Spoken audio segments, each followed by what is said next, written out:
13세기에 이탈리아의 유명한 그 탐험가였던 마르코 폴로라는 분을 아마 들어보신 분들이 있을 겁니다.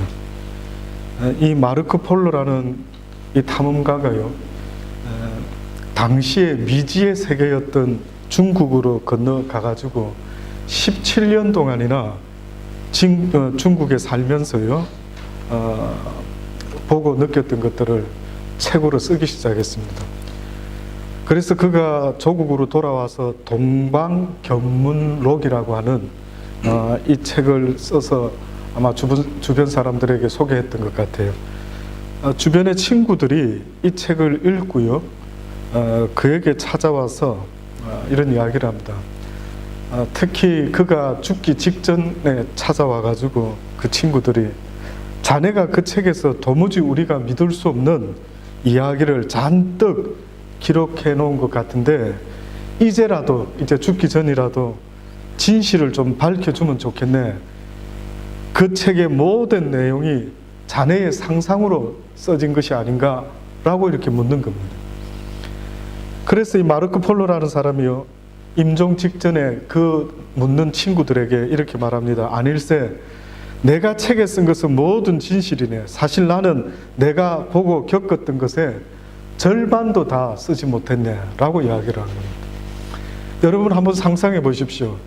누군가가 미지의 세계에 대해서 그렇게 썼는데 내가 보지 않았기 때문에 차마 믿어지기가 쉽지 않았던 모양이죠. 이 땅에 있는 어떤 나라의 이야기도 내가 가보지 않았기 때문에 참 믿어지지 않는다라고 하는 것처럼요, 사실 성경에서는 우리에게 한 나라를 이야기하는 게 있습니다. 그게 바로 천국이라는 것입니다.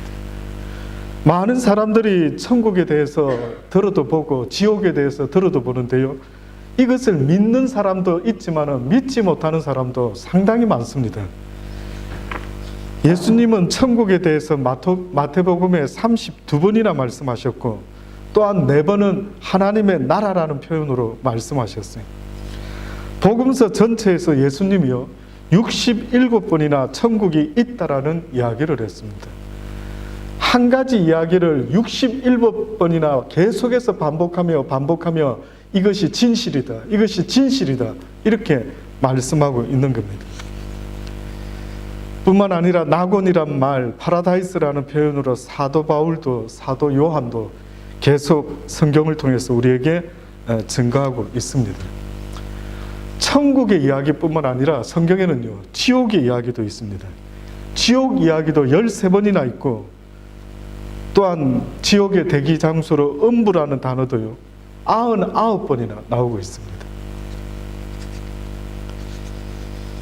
어떤 사람이 우스갯소리로 지옥이 있습니다, 천국이 있습니다 라고 이야기를 했더니만요, 어떤 사람이 그 말을 듣고 뭐라고 받아서 이야기하느냐면, 아마 지옥에 갈지라도 우리 한국 사람들은 굉장히 지옥의 생활을 잘 견뎌낼 수 있을 것이라. 왜냐하면 우리 대한민국에 사는 동안에 찜질방과 황토방에서 그 뜨거움을 아주 견뎌내는 그런 훈련이 되어 있기 때문에 아마 지옥에 간 한국 사람들은 그 가운데도 상당히 잘 견딜 수 있을 것이라 라는 우스갯 이야기로 말을 하던 사람도 있더랍니다. 여러분, 천국에 갈 수만 있다면 은혜 중에 은혜지만은요, 만약에 지옥에 가게 되었다 한다면 그것은 돌이킬 수 없는 것입니다. 그때는 too late이라는 거예요. 구포시장에, 제가 부산에서 목회할 때 구포시장이라는 곳이 있었습니다. 부산에서 꽤 큰 시장 중에 하나죠. 재래식 시장입니다. 그런데 어떤 분이 간증을 쓴 글을 읽게 됐는데요, 구포시장인지 어느 시장인지는 모르겠습니다만 그 재래시장에서 어떤 사람이 과일 장사를 했다라는 거예요. 과일 장사를 하는데 주일날 교회를 마치고 열성적인 기독교인들이, 예수쟁이들이 그 과일 장사 아저씨에게 예수 믿으라고, 예수 믿고 천국 가야 된다고 그렇게 전도를 했다라는 겁니다. 근데 이 과일 장사 아저씨가 그렇게 심각하게 받아들이지 않고요, 그냥 늘 저 예수쟁이들 하는 말, 천국 가라, 천국 가라, 지옥이 있다, 조심해야 된다, 가면 안 된다, 근데 그 이야기를 보고 또 지나치고 하다가 결국 이 과일 장수가 죽었다라는 거예요. 죽었는데 보니까 지옥에 있더라는 거예요. 그래서 그가 지옥에서 몸부림을 치면서 어떤 부르짖음을 했느냐, 어떤 소리를 질렀는가 보니까요, 그 과일 장수가 이랬대요. 그 예수쟁이들, 진짜 지옥에 있다면은 어떻게 나한테 그렇게 예수를 전할 수가 있느냐고 이렇게 막 퍼부었다라는 거예요.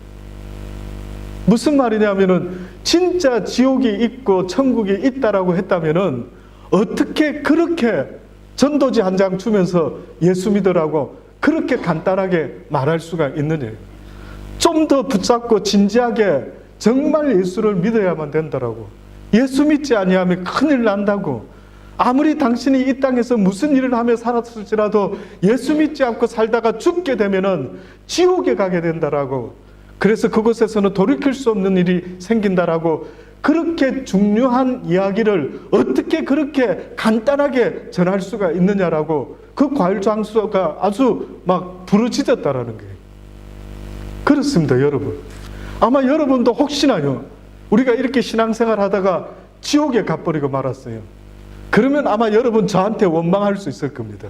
목사님, 지옥이 있는 줄 알았으면은 왜 설교할 때 그렇게 부드럽게 웃으면서 설교했습니까? 어떻게 그렇게 농담 삼아 말했습니까? 이렇게 중요한 이야기를 어떻게 그렇게 설교할 수 있죠? 아마 저한테 불평, 원망 얼마나 할까요? 성경에서 가장 대표적인 천국과 지옥의 이야기가 있다면요, 그는 거지 나사로와 부자의 이야기입니다. 한 부자가 자색 옷과 고운 베옷을 입고 날마다 호화로이 연락하며 살았다라고 했고요. 그 집 대문 앞에서 거지 나사로라고 하는 거지가 있었는데, 부자의 상에서 떨어지는 부스러기라도 먹고 배를 불려보려고 늘 그 집 대문 앞에서 아마 지냈던 모양이죠. 결국은 둘 다 죽었습니다. 근데 성경에 보니까요, 거지는 죽어서 천사에게 받들려 아브라함 품에 들어가게 되었고, 부자도 죽어서 장사되었는데 저가 음부에서 고통 중에 눈을 들어 멀리 아브라함과 그의 품에 있는 나사로를 바라보게 되었다라고 말하고 있습니다. 이 부자가요, 아브라함 품에 있는 나사로를 보면서 뭐라고 부르짖었냐면은, 제발 아버지 아브라함이여, 나를 긍휼히 여겨주소서, 나사로를 좀 보내줘서 그 손가락 끝에 물을 찍어서 내 혀에다가 대게 해주소서. 그래서 좀 서늘하게 시원하게 되었으면 좋겠습니다. 왜냐하면 내가 이 불꽃 가운데 고민하며 죽게 되었나이다 라고 막 부르짖으면서 죽었는데, 그렇게 아마 부르짖었던 모양입니다. 근데 이제 아브라함의 대답이 이렇습니다. 가로되 예, 너는 살았을 때 내 좋은 것을 받았고 나사로는 고난을 받았으니 이것을 기억하라. 이제 저는 여기서 위로를 받고 너는 고민을 받느니라. 이뿐 아니라 너희와 우리 사이에 구렁이 있어서 건너갈 수도 없단다. 그랬더니만 이 부자가요, 비록 투 레이시였지만은 그가 이렇게 소리 또 지릅니다. 그러면 아버지여, 나사로를 아직 죽지 않은 내 아버지 집에 보내주소서. 왜냐하면 그곳에 내 형제 5이나 거기 있습니다. 저희에게 증거하게 해 주십시오. 그래서 그들에게 이 고통받는 곳으로 오지 않도록 제발 나사로를 좀 보내주십시오. 그렇게 간절히 구합니다. 그랬더니만 아브라함이 뭐라고 이야기하느냐면, 만일 죽은 자에게서 저희에게 가는 자가 있으면 너의 생각에는 회개할 것 같으냐? 그러나 그렇지 않다. 모세와 선지자들에게 듣지 아니하면 비록 죽은 자 가운데 살아나는 자가 있을지라도 권함을 받지 않을 것이라, 이렇게 이야기를 하는 겁니다. 어떤 분들이 이렇게 이 이야기를 들으면은 이런 질문을 합니다. 목사님, 나사로는 뭘 잘했고 부자는 뭘 못했길래 그는 지옥에 가고 나사로는 아브라함 품에 안겼습니까? 라고 물어봅니다. 거지 나사로가 아브라함의 품에 안길 수 있었던 이유는 한마디로 말하면요, 그의 믿음 때문입니다. 우리가 아는 것처럼 천국에 가는 것은 힘으로, 칼로, 창으로, 능으로 되지 아니하고 오직 믿음만으로 갈 수가 있다라고 안 했습니까? 그렇다면은 나사로가 어떻게 아브라함의 품에 안겼는지 성경에 쓰여 있지는 않지만은, 그러나 분명한 사실은요, 그가 믿음이 있었다라고 성경이 말하는 겁니다. 그는 비록 현실적으로 자기가 얼마나 사는 게 힘들고 가난하고 어려웠는지 이루 말할 수가 없었지만은, 그러나 그는 끝까지 믿음을 지키면서요, 도둑질하지 아니하고 부자의 대문 앞에서 굶어서 죽었다라고 그렇게 성경이 증거해 주는 겁니다. 근데 부자는 뭘 잘못했는가라고 봤더니만, 요한복음 5장 1절로부터 말씀해 보면은 야고보서 5장 1절로부터의 말씀에 보면 이런 이야기가 있습니다. 들으라 부한자들아, 너희에게 임할 고생을 인하여 울고 통곡하라. 너희 재물은 썩었고 너희의 옷은 좀 먹었으며 너희 금과 은은 녹이 썰었으니 이 녹이 너희에게 증거가 되며 불같이 너희 살을 먹으리라. 너희가 말세에 재물을 쌓았도되 보라, 밭에 추수한 품꾼에게 주지 아니하는 싹이 소리를 지르며 추수한 자의 우는 소리가 만군의 주의 귀에 들렸느니라. 너희가 땅에서 사치하고 연락하여 도살의 날에 너희의 마음을 살찌게 하였도되. 부자가 지옥에 간 이유를 지금 야고보서가 우리에게 말씀해 주고 있는 것입니다. 부자들이 재물을 쌓기 위해서요, 한마디로 여기서 표현한 것은 품꾼에게 싹을 주지 아니했다는. 그래서 품꾼들이 그의 삶에 힘들고 어려운 가운데 하나님께 부르짖는 소리가 들려졌다라고 그렇게 이야기를 하고 있는 겁니다. 성경에서 부자는요, 재물을 쌓아두는 자를 부자라고 말하지 않습니다. 성경에서 부자의 개념은 얼마나 많은 액수의 돈을 가지고 있느냐 하는 것을 말하고 있지 않는데, 성경은 우리에게 부자의 삶을 살아라고 이야기를 해요. 뜻밖이죠. 우리는 부자가 되기를 원합니다라고 부자 만들어주세요, 부자 만들어주세요 라고 말하고 있지만, 성경은 우리에게 말하기를 부자의 삶을 살아라고 말하는 것입니다. 그래서 콩 한 조각이 있더라도 나누어 먹으라고 그렇게 말합니다. 그게 바로 부자의 삶이라고 이야기를 합니다. 초대교회 성도들이 불같은 성령의 능력을 통하여 복음을 전했던 그 사도들의 말을 듣고요, 그들이 변화가 일어났는데, 어떤 변화가 일어났느냐 하면 부자든 가난한 자든 할 것 없이 그들이 자기의 것을 조금 더 제 것으로 여기지 아니하고 나누는 삶을 시작했던 겁니다.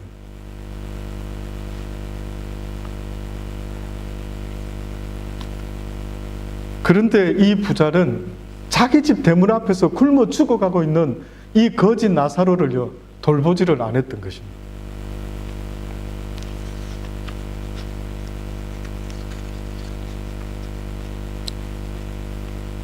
결국은 그는 죽어서 가슴을 치며 후회하며요, 살아있는 형제들에게 이곳에 오지 않도록 도와달라고 그렇게 아브라함에게 부르짖게 되었던 것.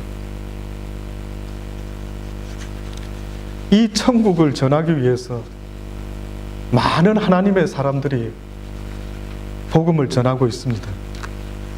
그 중에 그 하와이 정부 청사에 가면은요, 혹시 하와이 가보신 분 여기 계시는지 모르겠어요.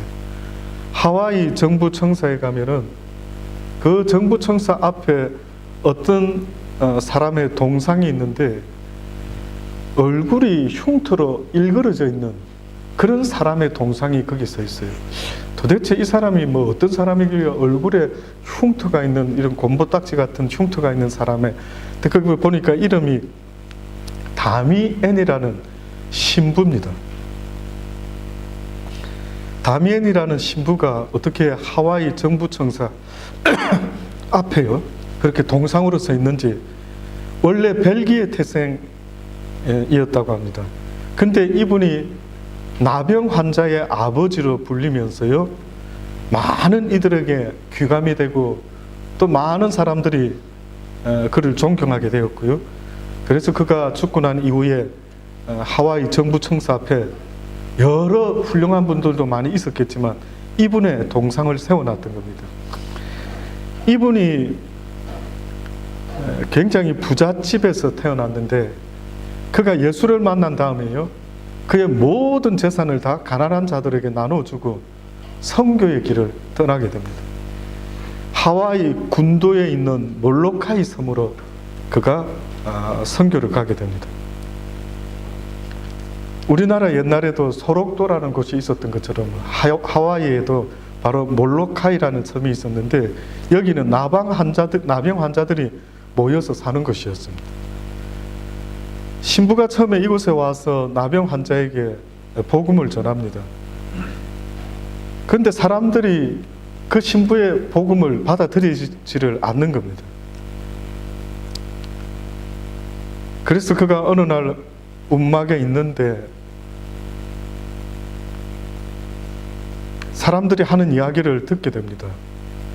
보니까 그 사람들이 이 신부가 복음을 전하면은 어떤 생각을 갖고 있었는지를 알게 되었는데 이런 이야기들을 하는 겁니다. 저 다미엔 신부는 몸이 자기가 성하니까 저런 소리를 하는 것 같아. 그가 만약에 우리처럼 문둥병, 나병이 걸렸으면은 과연 그가 그렇게 하나님을 전할 수가 있겠어? 그렇게 감사하게 기쁘게 소망을 가지고 천국에 가도록 살아야 된다라고 과연 저런 말을 할 수가 있겠어? 라는 이야기를 그 신부님이 듣게 됩니다. 이 다미엔 신부가 그 소리를 듣고요, 충격을 받고 엎드려 기도합니다. 하나님, 저들의 마음을 몰랐습니다. 진정으로 이 마음이 전달되기를 원합니다. 그러려고 하면은 저들과 똑같은 모습이 되어야 하지 않을까 생각됩니다. 제게도 나병을 주십시오. 예수님께서 우리를 위하여 그 귀한 생명을 주셨던 것처럼 저도 저들을 그렇게 사랑하기를 원합니다. 이 데미안 신부가 그렇게 기도를 한 겁니다. 얼마 후에 본인이 나병이 걸렸어요. 문둥병이 생깁니다. 눈썹이 빠지고 손발 마디가 다 사라지기 시작하고요, 머리털이 빠지고 온전히 문둥병이 걸리고 말았어요. 그때 이 신부가 또 이렇게 기도합니다. 하나님, 저의 기도를 들으시고 저에게 나병을 허락해 주심을 진심으로 감사합니다. 이제야 비로소 제가 저들에게 우리라고 하는 말을 떳떳하게 사용할 수 있을 것 같습니다. 저들에게 하나님은 나병에 걸린 우리도 지극히 사랑한다라고 외칠 수 있게 되기를 원합니다. 이것이 바로 이 데미안 신부가 하나님 앞에서 복음을 전하면서 했던 기도였고 또 그의 삶이었습니다. 생명을 살리는 일이, 복음을 전하는 일이, 그래서 그들에게 영원한 저 천국으로 인도하는 그 중요하고 중요한 일이요, 내 생명을 걸지 아니하면 결단코 그 어떤 생명도 구원할 수가 없습니다. 저는 많은 사람들이 전도한다 하는데 상품을 내걸고 오늘 뭐 총동원주일, 한영혼 찾는 운동, 뭐 그래서 오시는 분들에게 상품을 주고 뭐를 해서 그래서 한번 교회를 데리고 오는 것, 이것이 전도인 것 같이 느껴질 수가 있겠지만은요, 실상 전도라고 하는 것은요, 내가 믿고 따르는 바로 이 예수 그리스도를 그에게 전해주는 일인데, 뜻밖에도 한 영혼을 살리기 위해서 내 생명을 걸지 않으면 살려내기가 심히 어렵다라고 성경이 말하는 겁니다. 그래서 한 알의 씨앗이 땅에 그대로 심겨지면은 썩지 아니하면은 죽지 아니하면 한 알 그대로 있지만 죽으면 썩으면 많은 열매를 맺게 될 것이라는 거예요.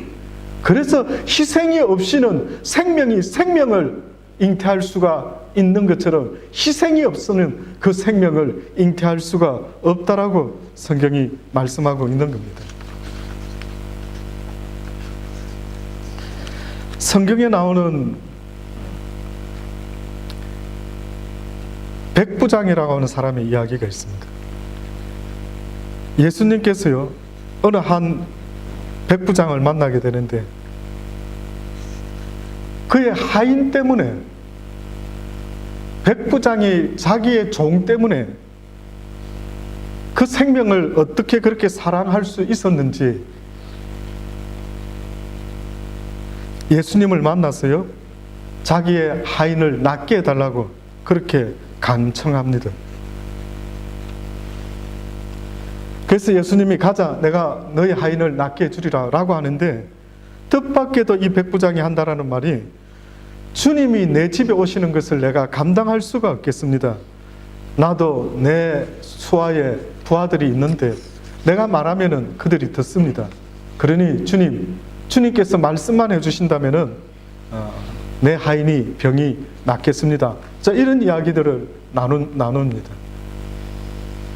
근데 예수님께서요, 이 대화 속에서 어떻게 반응을 하시냐면 기히 여기십니다. 기히. 도대체 어떻게 저렇게 말할 수가 있을까?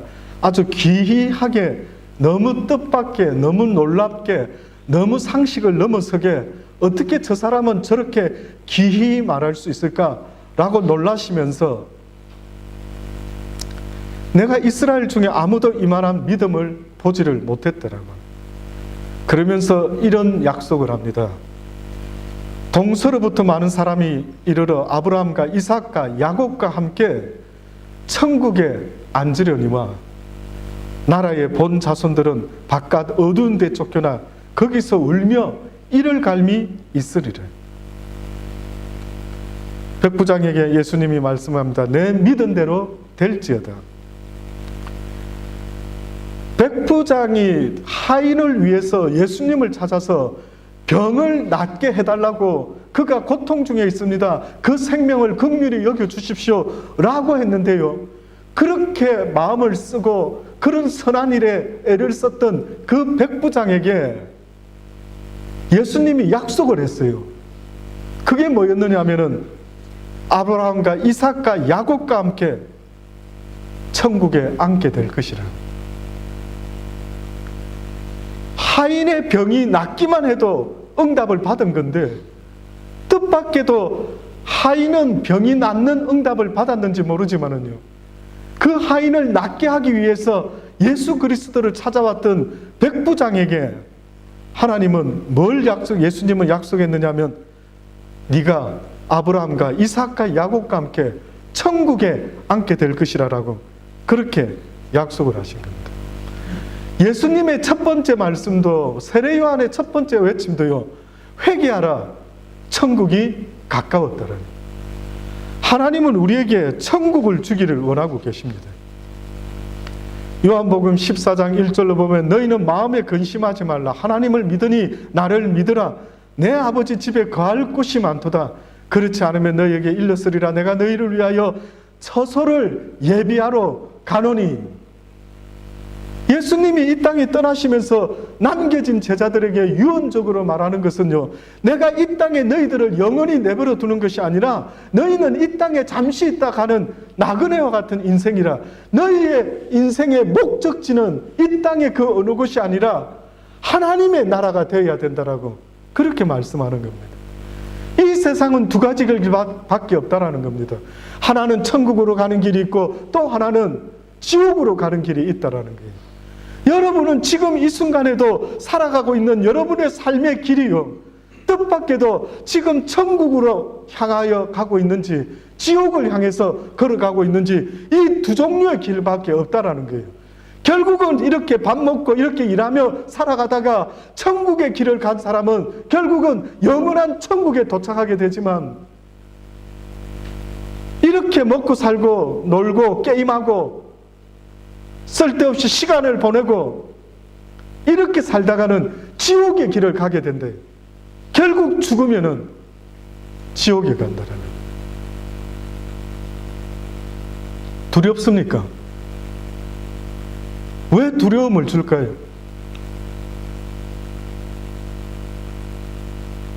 사단 마귀가 우리에게 주는 것은 바로 그 두려움입니다. 그래서 천국을 이야기할 때 듣고 아멘, 할렐루야, 와우, 천국이 나를 기다리고 있구나. 내가 조금만 참아야지. 내가 비록 이 땅에서 육신의 병이 있고 힘듦이 있고 가난이 있고 어려움이 있을지라도 와, 나에게 천국이 기다리고 있구나. 조금만 더 참고 인내하며 주를 바라보며 거지 나사로와 같이 어떤 어려운 환경에 굶어 죽을지라도 내가 믿음을 저버리지 아니하리라. 이렇게 반응하는 사람이 있고요. 지옥 이야기를 하면은 사단의 역사 가운데 두렵고 떨림으로 급신한다라는 겁니다. 그래서 외면하려고 하는 사람들이 많은 것 같습니다. 그러나 이 요한복음 14장에서는 예수님이 분명히 말씀하시기를 내가 가서 너희들의 처소를 예비하면 내가 다시 와서 너희를 내게로 영접하여 나 있는 곳에 너희도 있게 하리라. 내가 가는 곳에 그 길을 너희가 알리라. 그랬더니만 도마가 물어봅니다. 주여, 우리가 그 길을 어떻게 알겠습니까? 그랬더니만 예수님이 다시 말씀합니다. 천국으로 가는 길은 이러하니 곧 내가 길이요 진리요 생명이니 나로 말미암지 않고는 아버지께로 올 자가 없느니라. 예수님만이 길이라는 거예요. 그래서 기독교에서 목사들이 예수 그리스도를 말하는 것은요, 예수 그리스도의 그 말씀에 순종하며 살아가는 그 길이 바로 천국으로 가는 길이라고 말씀하고 있는 겁니다. 사랑하는 여러분, 과연 무엇이 이 땅에서 그래 중요할까요? 여러분 생각할 때 무엇이 내 인생에 최고로 중요한 것이 있다라고 느끼십니까? 그것은 바로 천국 가는 길이라는 겁니다. 그것은 바로 하나님의 말씀에 순종하면서 가는 이 길이 바로 천국을 향하는 길이라고 그렇게 말씀하는 겁니다. 성경은 말하지 않습니까? 주여 주여 하는 자마다 다 천국에 가는 것이 아니다라고요. 누구든지 천국에 가기를 원하느냐? 오늘 본문에 뭐라고 말씀합니까?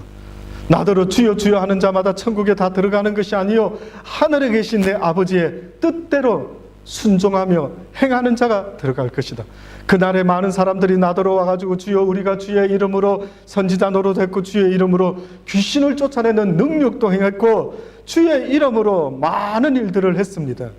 그런데 주님 말씀하시기를 나는 너희를 도무지 알지 못한다. 이 불법을 행한 자들아, 그들이 잘못된 기준, 그들이 착각한 게 뭐냐면은 자기가 목사라는 직업을 가지고 있고 자기가 선교사고 자기가 막 부흥 강사고 능력을 행하는 자라 하니까 하늘나라에 들어가는 아주 티켓을 따놓은 무슨 라이센스인 것처럼 착각을 했던 겁니다.